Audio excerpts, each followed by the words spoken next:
কিভাবে কিভাবে মারলো কিভাবে? মারলো হলের বেশি টিপি ধরেছে, পাউরুটি মিষ্টির সঙ্গে কি একটা খাইয়ে দিয়েছে, খাবার পর অসার হয়ে গেছে।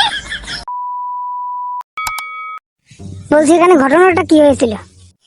ঘটনাটা হলো শাশুড়ি জামাইয়ের সাথে সহবাস করে, আর কি বলবো। কে সহবাস করে? ওই জামাইয়ের সাথে শুতে চায় শাশুড়ি।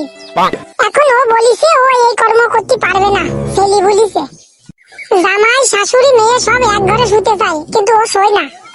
ও বলে না আমি এই কর্ম করতে পারবো না, আমি মেয়ে বিয়ে করেছি, আমার মেয়ের সাথে সহবাস, আমি কেন শাশুড়ির সাথে এই কর্ম করবো। আজকে 10 বছর ওই ছেলেদের রেখে রেখে রেখে রেখে, ওর মা নেই, আমরা গ্রামবাসী মিলে ওর মানুষ করেছি।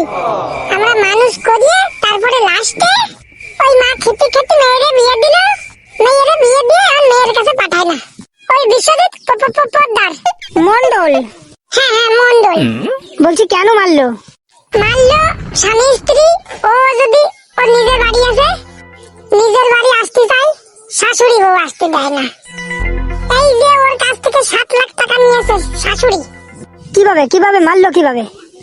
মারলো হলের বেশি টিপি ধরেছে, পাউরুটি মিষ্টির সঙ্গে কি একটা খাইয়ে দিয়েছে, খাবার পর অসার হয়ে গেছে, অসার হয়ে যাওয়ার পর মাথায় মাথায় বাড়ি দিয়েছে, বাড়ি ফাড়ি দিয়ে লাস্টে ফেলে রেখে চলে গেছে ওরা ভোর 4টের সময়। এইবার পাশের লোকে বলছে বেরোয় না কেন, বেরোয় না কেন। আপনারা এখন কি চাইছেন? আমরা আমরা গ্রামবাসী সবাই মিলে চাই ওর ফাঁসি হোক। বিয়ে করার আগে তো সাবধান হয়ে যেতে হবে। আগে মেয়ের বাড়ির আশেপাশের লোকের কাছ থেকে শুনে নিতে হবে মেয়ের মায়ের চরিত্র কেমন, তারপরই বিয়ে করব।